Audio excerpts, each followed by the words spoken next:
नमस्कार, मैं शालिनी और आप देख रहे हैं टुडे एक्सप्रेस 24/7। आइए बढ़ते हैं आज की बड़ी खबर की ओर। मुख्यमंत्री योगी आदित्यनाथ के निर्देश पर अयोध्या में भी ड्रोन उड़ाने पर प्रतिबंध लगा दिया गया है। ग्रेटर नोएडा समेत पश्चिमी उत्तर प्रदेश के कई जिलों में ड्रोन को उड़ते हुए देखकर स्थानीय लोग दहशत में आ गए थे। इसके बाद लोगों ने पहरेदारी शुरू कर दी थी।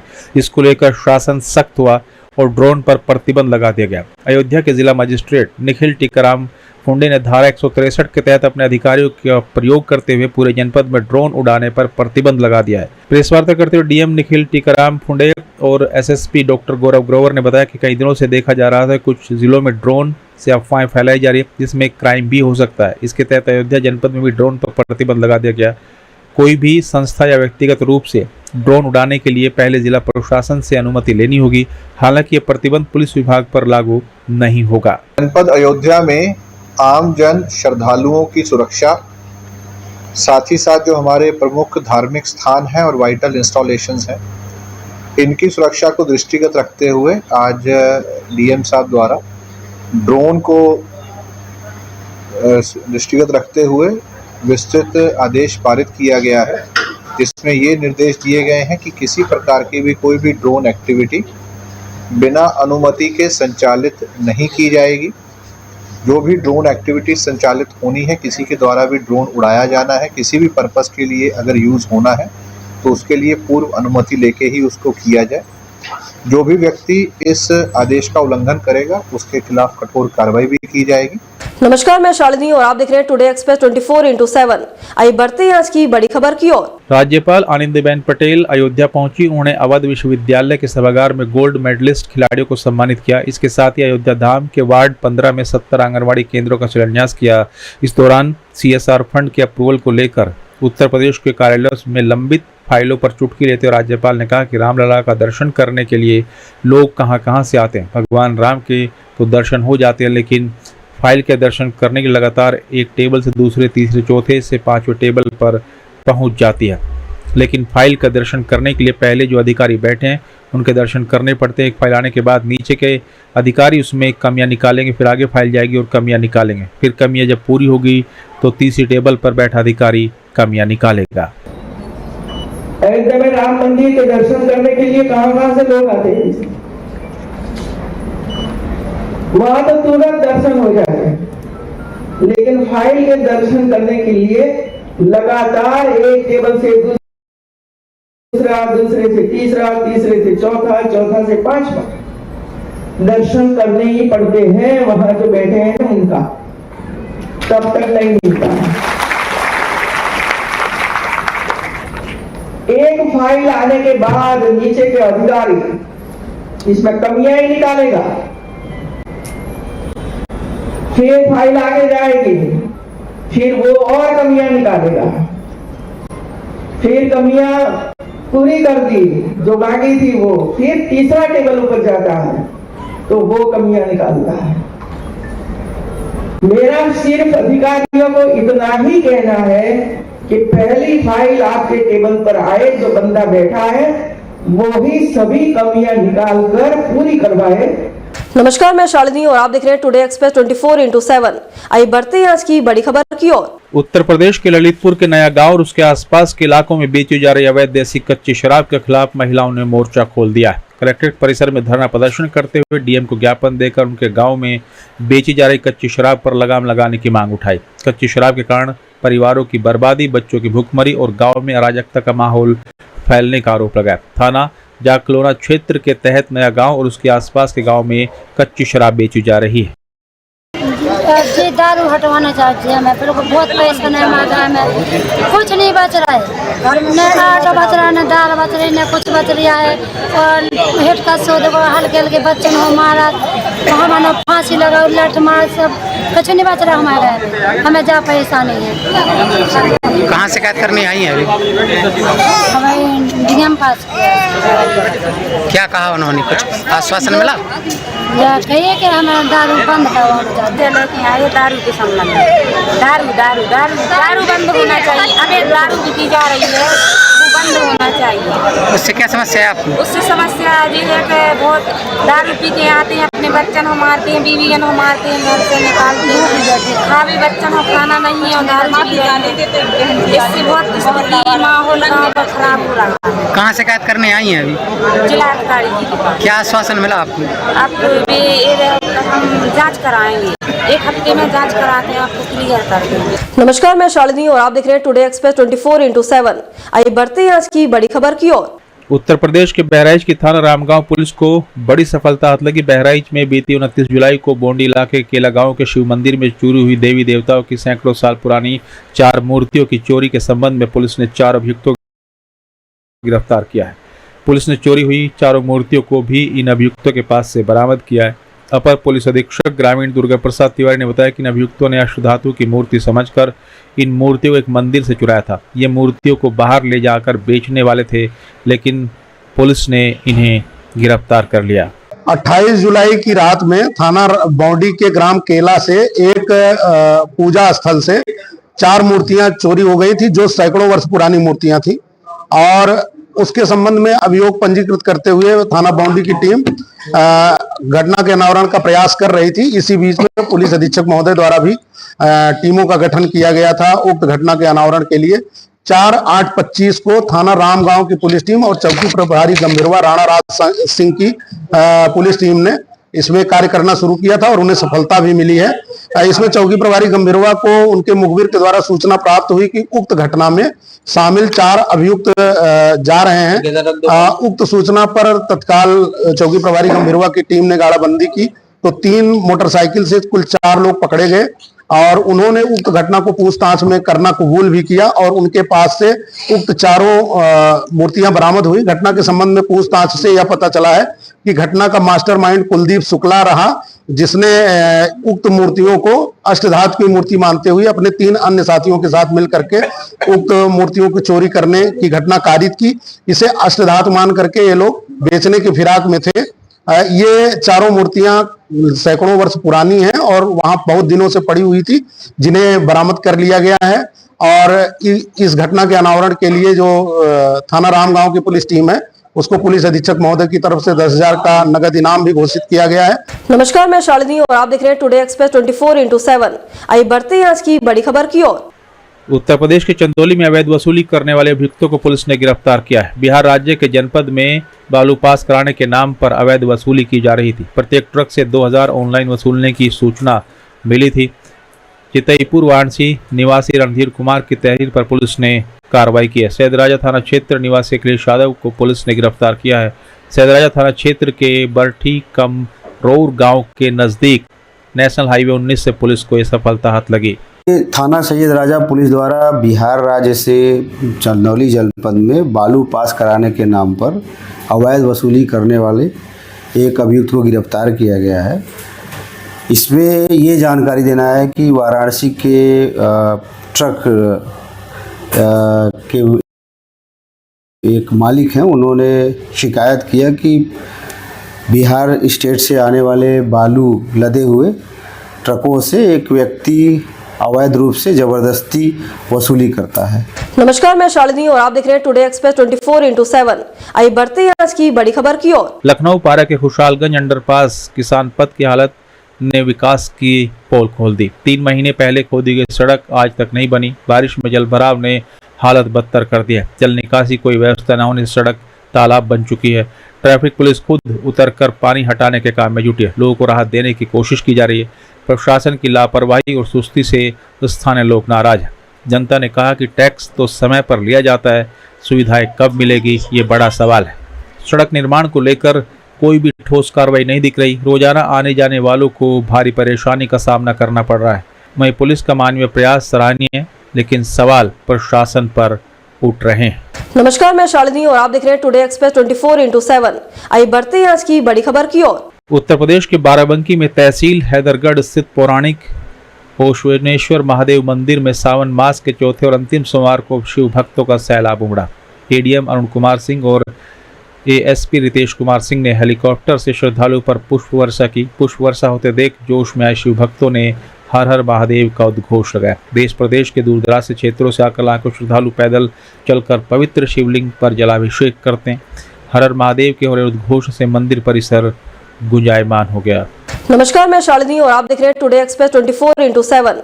आइए बढ़ते हैं आज की बड़ी खबर की ओर। उत्तर प्रदेश के बाराबंकी में खतरे के निशान से 1 सेंटीमीटर ऊपर पहुंचा सरयू नदी का जलस्तर। लगातार हो रही भारी बारिश और शारदा और गिरजा बैराज से 2,81,973 क्यूसेक पानी छोड़े जाने से सरयू नदी खतरे के निशान से ऊपर। सरयू नदी का जलस्तर तेजी से बढ़ने से सरयू नदी के तटवर्ती गांव में हड़कंप मचा हुआ है। जलस्तर बढ़ने से सरयू नदी के किनारे बसे गांव में बाढ़ का खतरा मंडरा रहा है। क्षेत्र में लगातार भारी बारिश भी जारी है। नमस्कार, मैं शालिनी और आप देख रहे हैं टुडे एक्सप्रेस 24/7।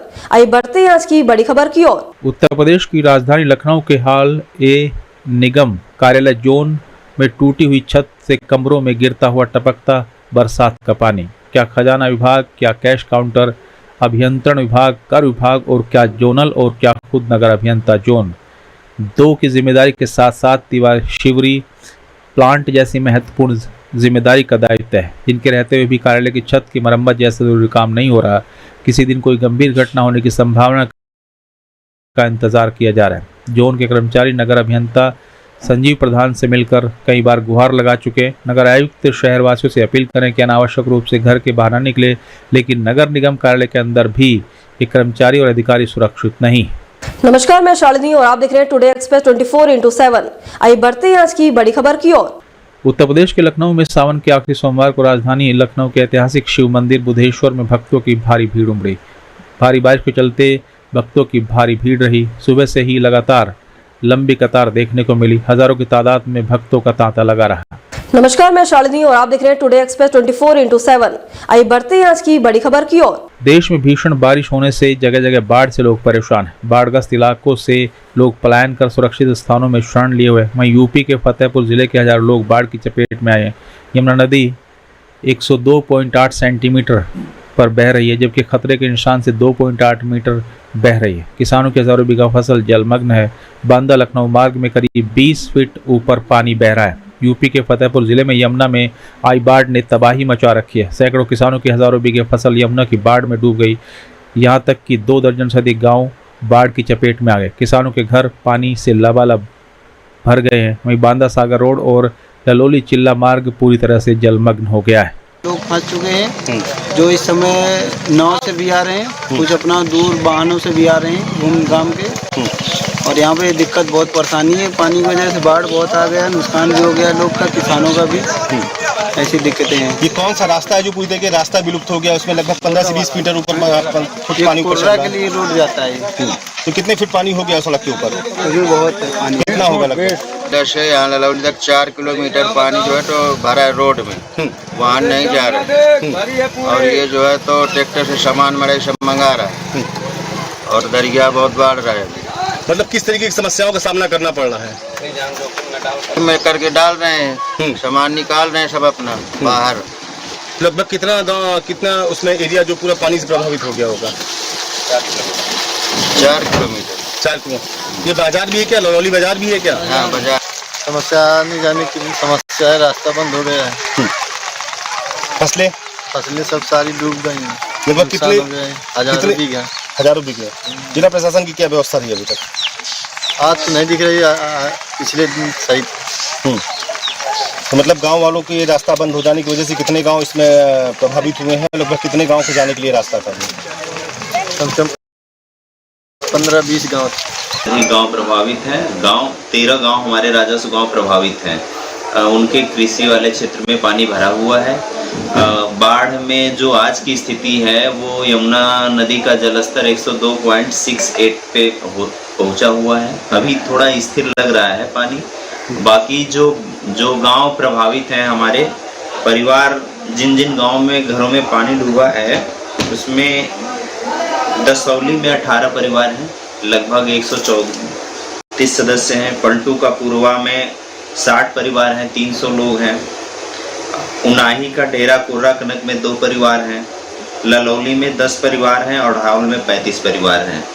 यहाँ पे आप अभी राहत कैंप का देखे होंगे, निरीक्षण करें, मेडिकल की टीम है, मेरा खाना यहाँ पे बन रहा है और जो लोग भी बाढ़ प्रभावित हैं उनको यहाँ पे बाढ़ राहत शिविर में ले आया गया है। नमस्कार, मैं शालिनी और आप देख रहे हैं टुडे एक्सप्रेस 24x7। आइए बढ़ते हैं आज की बड़ी खबर की ओर। रामलला के आभूषण में अब सोने के साथ आभूषण डायमंड का भी होगा। जल्द ही रामलला डायमंड के आभूषण ग्रहण करेंगे। राम मंदिर निर्माण अपनी पूर्णता की ओर है और इसी कार्य योजना में एक और नई कार्य योजना शामिल है। राम मंदिर निर्माण समिति के अध्यक्ष नरपेंद्र मिश्र ने बताया कि श्वेताश्वर मंदिर के पास पुण्य आत्माओं का एक स्मारक बनाया जाएगा जो करीब 11 मीटर ऊंचा होगा। पत्रकारों से बातचीत करते हुए नरपेंद्र मिश्र ने बताया कि राम मंदिर निर्माण के तहत 2 ऐसे कार्य हैं जो 2026 में पूर्ण होंगे। ऑडिटोरियम और म्यूजियम, ये 2 कार्य 2026 के मध्य पूर्ण होंगे। बाकी सभी कार्य दिसंबर 2025 तक पूर्ण हो जाएंगे। पूरे मंदिर में जो स्वर्ण के कार्य होने थे वो सभी पूर्ण हो चुके हैं। मुंबई के एक डायमंड व्यापारी ने 70 करोड़ का सोना दान किया था जो राम मंदिर में लगाया गया। नरपेंद्र मिश्र ने बताया कि डायमंड के इस व्यापारी का फोन आया था कि रामलला का एक आभूषण पूरी तरह से डायमंड का बना हुआ है और वो उसे भेंट करना चाहते हैं।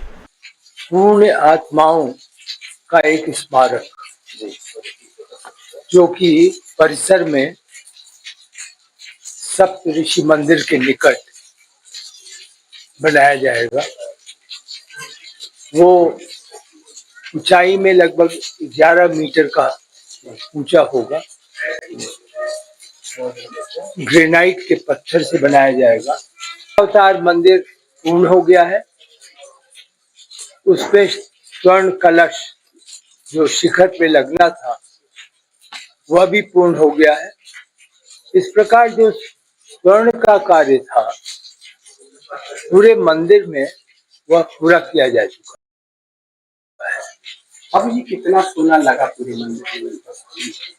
पहले शायद मैंने आपको बताया था 70 करोड़ रुपए का सोना क्रय हुआ जो कि जिन्होंने दान दिया था बम्बई के एक व्यापारी थे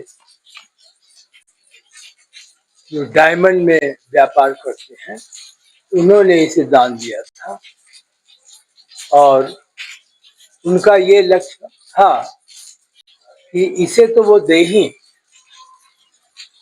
कल उनका बल्कि यह भी आया फोन, वो चाहते हैं कि रामलला का एक पूरा जो आभूषण है उनको वो विशेष डायमंड में बनाकर और वो अपना योगदान करें। नमस्कार, मैं शालिनी और आप देख रहे हैं टुडे एक्सप्रेस 24x7। आइए बढ़ते हैं आज की बड़ी खबर की ओर। उत्तर प्रदेश के चंदौली में सकलडीही तहसील के नगवा और नरोली गांव में भी गंगा का पानी घुस गया है। बाढ़ की जानकारी होते अधिकारी उस संग गांव में पहुंचे। सैदराजा विधायक सुशील सिंह, सकलडीहा एसडीएम कुंदन राज कपूर के साथ गांव का विधायक ने दौरा किया। बाढ़ प्रभावित चौकी और भोजन के तत्काल विधायक ने व्यवस्था करवाई। बाढ़ के पानी में डूबे किसानों की फसल का विधायक ने दौरा किया। विधायक ने प्रभावित लोगों को हर संभव मदद देने का एसडीएम को निर्देश दिया है। ये हमारे विधानसभा का नरोली गांव है और यहाँ हमारी गंगा नदी है। बाढ़ प्रभावित गांव हमारे ये गांव का दौरा करने हम लोग आए। जो हमारे लोग हैं उनको समस्या क्या हो रही है, बाढ़ से कटान हो रहा है। तो काम तो चल रहा है सरकार का, हमारी सिंचाई विभाग का, लेकिन साथ साथ में अभी भी बहुत से ऐसे घर हैं जो पानी के बहाव से गिरने की स्थिति। उनको हम लोगों ने देखा, पूरे गांव का भ्रमण किया हम लोगों ने, क्योंकि लोगों का मुख्य रूप से धंधा व्यवसाय नदी से ही है। मछली पालन करते हैं तो इस नदी के धारा में मछली पालन संभव नहीं है। इसलिए इनकी सुविधा को देखते हुए कि इनको राशन मिल जाए, इनको खाना मिल जाए, इनको रस में रहने की व्यवस्था मिल जाए। नमस्कार, मैं शालिनी और आप देख रहे हैं टुडे एक्सप्रेस 24x7। आइए बढ़ते हैं आज की बड़ी खबर की ओर। सावन के अंतिम सोमवार पर मुगलसराय से काशी विश्वनाथ तक पैदल यात्रा। हजारों श्रद्धालुओं ने 40 किलोमीटर की दूरी तय कर बाबा के दर्शन किए। 35 डीजे के साथ गूंजे हर हर महादेव के नारे। सावन के अंतिम सोमवार पर मुगलसराय से काशी विश्वनाथ मंदिर तक हजारों श्रद्धालुओं ने पैदल यात्रा की। इस दौरान मुगलसराय से पड़ाव तक करीब 35 डीजे लगाए गए। श्रद्धालु डीजे की धुन पर नाचते हुए हर हर महादेव के नारे लगाते हुए नजर आए। जा रहे हैं काशी विश्वनाथ, आ रहे हैं नौबतपुर से, पैदल आ रहे हैं। कितना लंबा सफर पैदल कर रहे हैं? 24 किलोमीटर सफर किया है अभी जितना हो। अभी आपको सप्तगुरु यहाँ से जाना है बाबा जहाँ दर्शन के जाएंगे वहाँ सप्तगुरु यहाँ से अभी और काफी कितना कठिन समस्या, कोई समस्या नहीं, महादेव का आशीर्वाद से सब मत है। महादेव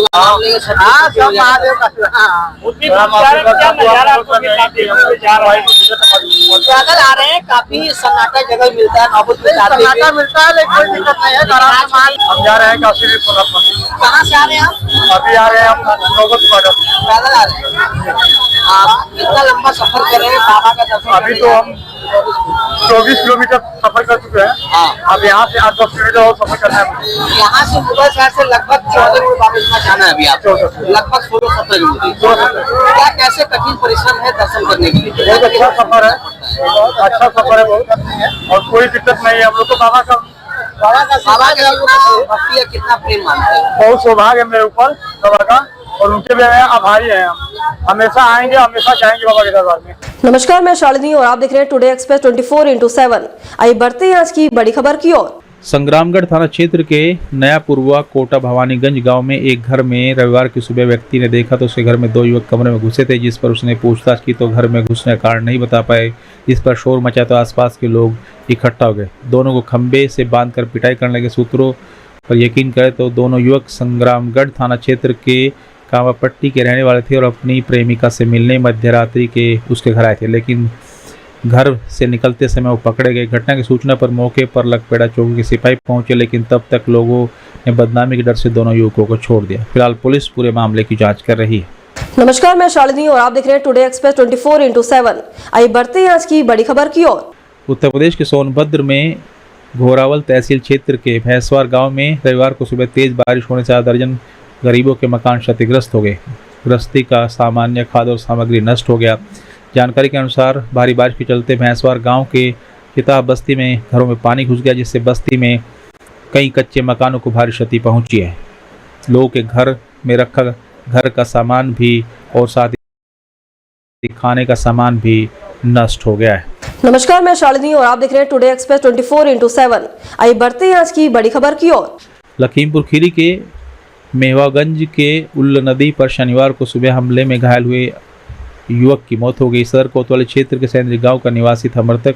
शनिवार को मेहवागंज में नितिन पर विशेष समुदाय के लोगों द्वारा जानलेवा हमला कर नदी में फेंक दिया गया था। गंभीर रूप से घायल युवक को लखनऊ रेफर किया गया। लखनऊ ले जाते वक्त रास्ते में उसकी मौत हो गई। लखीमपुर सदर कोतवाली के अंतर्गत सैधरी गांव के अंदर दलित परिवार को 2 अगस्त को अवैध बस्ती के बना करके कब्जा करके महेवागंज पुल पर रहने वाले वसीम कलीम आदि गैंग ने बसौड़ी से बांका से काट डाला, भालियों से छेंदा।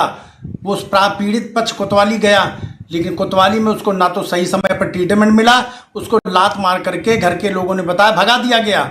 और पीड़ित जो अपराधी थे उनकी कोतवाली में सेवा होती है, उनकी उल्टा मुकदमा, अपराधियों का मुकदमा पुलिस ने 12 बजे लिख देते हैं, और शाम को पीड़ित पक्ष जब उसकी हालत बिगड़ती है, वेल भर्ती होता है, देर से लेके गए, जब वो मरणासन हो गया, लखनऊ रेफर कर दिया गया, तब लखीमपुर की पुलिस उसको ट्रीटमेंट कराती है और शाम को 5 बजे मुकदमा लिख देती है।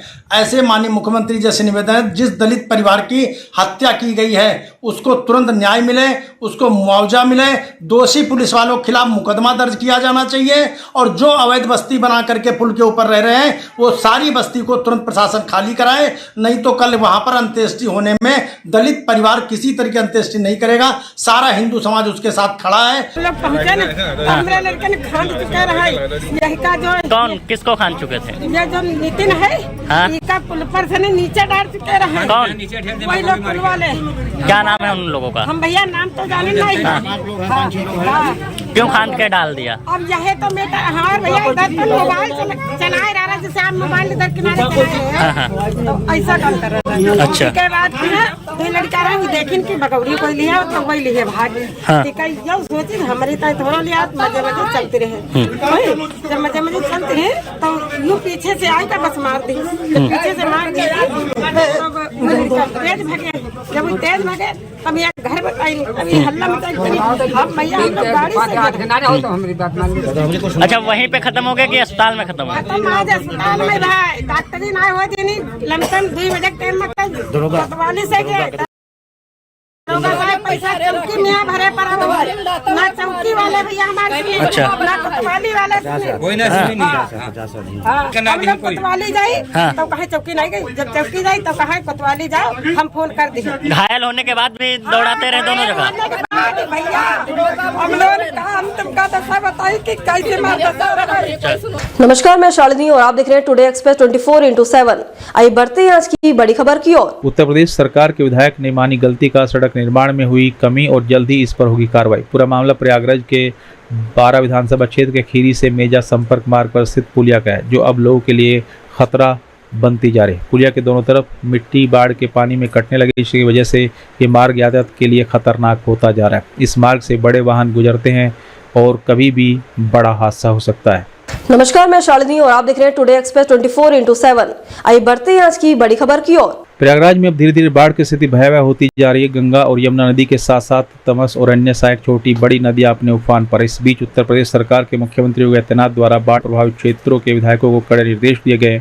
सभी विधायक अपने अपने क्षेत्र में बाढ़ प्रभावित क्षेत्र का दौरा करें और बाढ़ पीड़ितों को ज्यादा संभव सहायता प्रदान करें। उत्तर प्रदेश सरकार द्वारा दी जाने वाली राहत सामग्री और अन्य सुविधाएं उन्हें व्यवस्थित और समय पर मिल रही है कि नहीं, इस पर विशेष रूप से ध्यान दिया जा रहा है। इसी क्रम में प्रयागराज के यमुना पार स्थित बाढ़ राहत केंद्र और बाढ़ पीड़ित क्षेत्र का दौरा विधायकों ने शुरू कर दिया, जिसमें प्रयागराज के 12 विधानसभा से विधायक वाचस्पति में अपने क्षेत्र का दौरा किया और मझियारी, कंझासा और उमरी क्षेत्र के बाढ़ पीड़ित क्षेत्रों में दौरा करते लोगों का हाल चाल जाना। विधायक जी, आज अपने क्षेत्र का दौरा किया है, अभी तक कितने गांव टोटल प्रभावित हुए हैं और किस प्रकार के बचाव कार्य किए जाएंगे? सर, 12 क्षेत्र के अंतर्गत अभी फिलहाल 3 गांव ज़्यादा प्रभावित हैं। कंजासा, मझियारी, सिमरी, ये 3 गांव ज़्यादा हैं और इन तीनों गांव में हम लोगों ने जाने का काम किया है और हर तरह से उनको सुविधा पहुंचाने का काम, चाहे उनको शिफ्टिंग का काम हो, उनको हम लोगों ने नगर पालिका के स्कूल में, कहीं किसी स्कूल में या पंचायत घर में उनको शिफ्ट भी किया गया है। उनके लिए पैकेट की भी व्यवस्था किया, खाने पीने की व्यवस्था है और पोषण बच्चों के लिए मैडम ने, एसडीएम मैडम ने लाए थे और इसके अतिरिक्त मेडिकल की भी पूरी व्यवस्था की गई। 5 एम्बुलेंस की भी व्यवस्था है और पानी के टैंकर की भी व्यवस्था किया गया है, पानी के टैंकर भी हो गया। इसके अलावा मोबाइल टॉयलेट की भी व्यवस्था कर रहे हैं। अभी नैनी से वहाँ आ रहा है, मिट्टी का तेल नहीं मिल रहा। सर, जो बात आ रही है कि राहत शिविरों में जो लोगों को ले जाया गया है उनको काफ़ी अव्यवस्था का सामना करना पड़ रहा है, इसके लिए आप किस प्रकार के कदम उठाएंगे?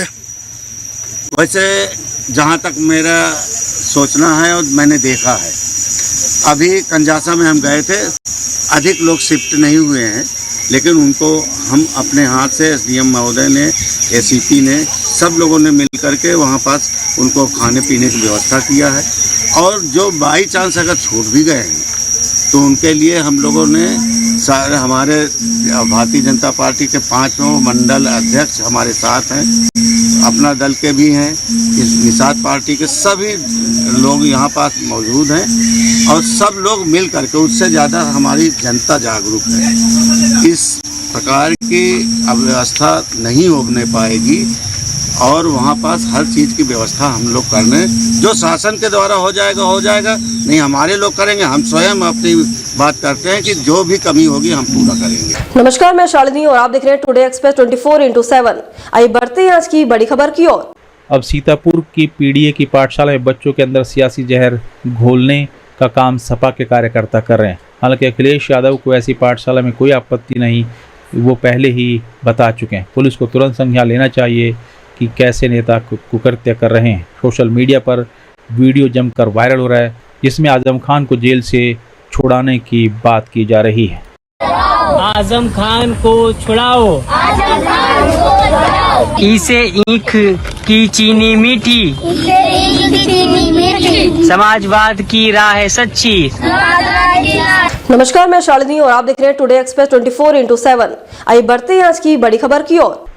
ग्रेटर नोएडा में आयु योग और एल्डर केयर इंडिया एक्सपो का भव्य समापन। केंद्रीय मंत्री ने आयुर्वेद और योग को अपनाने पर दिया जोर। India expo mart limited greater Noida में आयोजित वेलफेस्ट इंडिया 2025 के तहत हुए आयुर्वेद एक्सपो और एल्डर केयर इंडिया एक्सपो का भव्य समापन हुआ। इस समारोह के मुख्य अतिथि केंद्रीय सामाजिक न्याय अधिकारिता मंत्री रामदास अठावले, जिन्होंने आयुर्वेद और योग के महत्व पर जोर देते हुए सभी को इन्हें अपने जीवन में अपनाने के लिए प्रेरित किया। मुझे लगता है कि राहुल गांधी जी बोलते हैं कि इंडिया की इकोनॉमी 1.5 है, लेकिन मुझे लगता है कि इंडिया की इकोनॉमी नहीं है 1.5। इंडिया की इकोनॉमी नहीं है 1.5, तो उसको 1.5 बोलने वाले का बिगड़ गया है 1.5। मुझे लगता है कि राहुल गांधी जी ने अपने देश की बदनामी नहीं करना चाहिए, और राहुल गांधी इसी दिशा से आगे बढ़ेंगे तो कांग्रेस पार्टी को बहुत बड़ा नुकसान होगा। मुझे लगता है कि पूरा दुनिया देख रहा है कि आज अपनी इकोनॉमी 10 नंबर से 5 नंबर पर आई थी। अभी 4 महीना पहले ही जापान को पीछे रखकर अपनी इंडियन इकोनॉमी 4थे नंबर पर आई है। हमारी कोशिश है कि भाई ये 1.5 साल के अंदर अपनी इकोनॉमी नंबर 3 पर जाएगी, और 2047 तक नरेंद्र मोदी जी का विजन है कि हमारी इकोनॉमी नंबर 1 पर आएगी, अमेरिका को भी हम पीछे करेंगे और इंडिया नंबर 1 पर आएगा, ऐसा मुझे पूरा विश्वास है। नमस्कार, मैं शालिनी और आप देख रहे हैं टुडे एक्सप्रेस 24/7। आइए बढ़ते हैं आज की बड़ी खबर की ओर। उत्तर प्रदेश के रामपुर में पूर्व निर्धारित कार्यक्रम के अनुसार उत्तर प्रदेश उद्योग व्यापार मंडल के प्रदेश वरिष्ठ उपाध्यक्ष शैलेंद्र वर्मा के नेतृत्व में हाउस टैक्स और वाटर टैक्स को मनमाने ढंग से बढ़ाकर लागू किए जाने के लिए जारी किए गए नोटिस के संबंध में नगर पालिका चेयरपर्सन को ज्ञापन दिए गए, जिनमें नगर पालिका द्वारा नोटिसों पर लगाम लगाने विस्तृत बात के लिए व्यवस्था करने की मांग की गई। ज्ञापन सौंपते समय भारी संख्या में पीड़ित परिवारों की मौजूदगी रही। इस मौके पर मौजूद जन समुदाय द्वारा नगर पालिका द्वारा जारी नोटिस के संबंध में गहरा रोष व्यक्त किया गया और विरोध में नारेबाजी कर प्रदर्शन किया गया। पालिका में 3 स्तरों पर काम होता है। एक जो संबंधित विभाग है, वो विभाग उस योजना को प्रभावी रूप से लागू करता है। दूसरे उसका सुपरविजन अधिशासी अधिकारी यानी ईओ महोदय करते हैं, और तीसरे स्तर पर अगर इन दोनों स्तरों पर कोई बात गलत हो रही है या पूरी नहीं की जा रही है तो उसका कंप्लायंस चेयरमैन करते हैं। ये विधिक व्यवस्था और ये व्यवस्था नगर पालिका अधिनियम में मौजूद है। हम इससे पहले कर निर्धारण अधिकारी श्री अनिकेत प्रताप सिंह को अपनी मांग दे चुके हैं। इसको हमने 29 तारीख में दिया था, जबकि हमारा संपर्क उनसे लगभग 1 महीने से चल रहा है। लगातार 1 महीने से अधिक समय हो गया हमें उनसे अपनी जिज्ञासा, अपनी बात पूछने के, जानकारी लेने के लिए संपर्क करते हुए फिर हमने 29/7 में आखिर में लिखित में उन्हें अपना ज्ञापन दिया।